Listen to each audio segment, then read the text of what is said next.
Saudara ingat ini, Tuhan sedang menyediakan suatu tempat rohani bagi kita selama kita ada di bumi ini, di mana kita bisa berjumpa dengan Tuhan di sana dan kita mengalami suatu proteksi yang luar biasa dari segala jebakan musuh, intimidasi dan kuasa-kuasa kegelapan. Di dalam Ibrani pasal 12 itu ayat 22, tetapi kamu sudah datang ke bukit Sion, ke kota Allah yang hidup, Yerusalem surgawi. Oke, jadi Tuhan sudah menyediakan satu tempat spiritual di bumi ini bagi kita.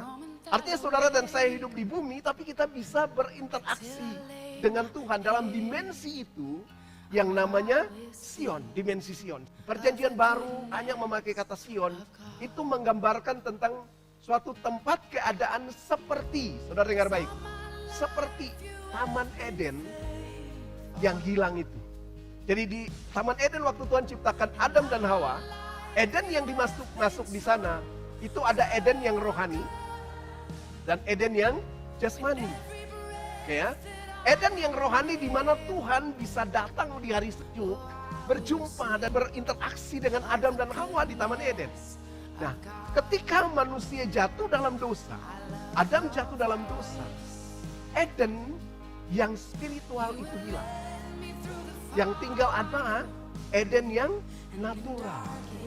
Sampai saat ini bekas tentang Eden yang natural itu masih ada. Karena masih ada sungai Efrat dan Tigris. Ya, tetapi sesuatu yang ilahi yang pernah hadir di sana itu sudah hilang. Adam yang pertama gagal. Tapi saudara dengar, waktu Tuhan memposisikan diri sebagai Adam yang terakhir.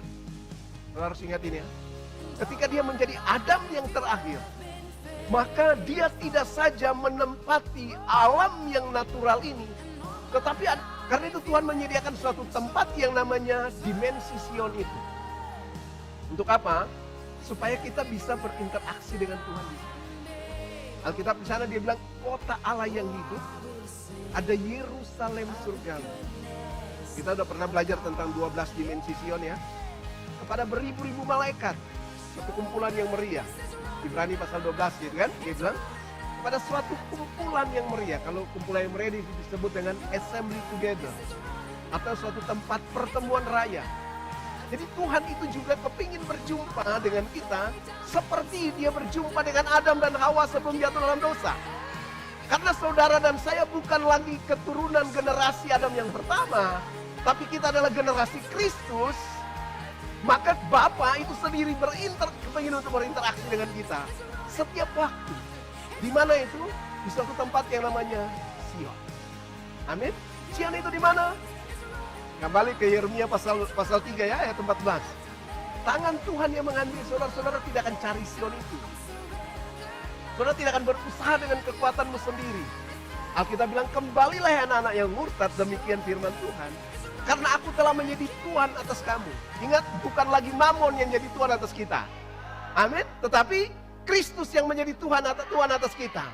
Lalu aku akan mengambil kamu, seorang dari setiap kota, dan 2 orang dari setiap keluarga. Lalu dibawa kemana? Ke Sion. Untuk apa di Sion?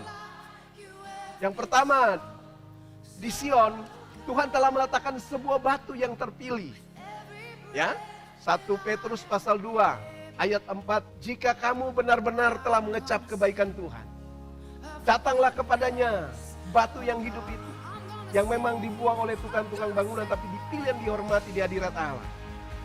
Dan biarlah kamu juga dibangun sebagai batu yang hidup untuk pembangunan suatu rumah rohani, suatu imamat kudus untuk persembahan-persembahan rohani, karena Yesus Kristus berkenan kepada Allah. Dan 6, sebab ada tertulis dalam kitab suci, sesungguhnya aku telah meletakkan di mana?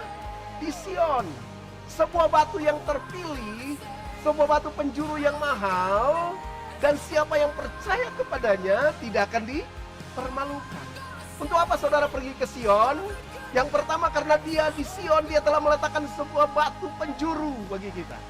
Batu penjuru itu batu sudut, batu yang menjadi ukuran, batu yang menjadi standar. Saudara tidak akan pernah bisa dibangun, dipola, dibentuk kalau tidak ada ukuran, tidak ada standar. Lalu dikatakan bahwa sebuah batu yang hidup, the living stone. Jadi saudara dan saya ketika diambil oleh tangan Tuhan, kita dibawa kemana? Ke Sion. Kita akan diubah menjadi batu-batu yang hidup. Ayat 3 tadi kan, dia bilang, kamu sudah mengecap kebaikan Tuhan. Datanglah kepadanya batu yang hidup itu. Yang dibuang oleh manusia, tapi yang dipilih dan dihormati di hadirat Allah.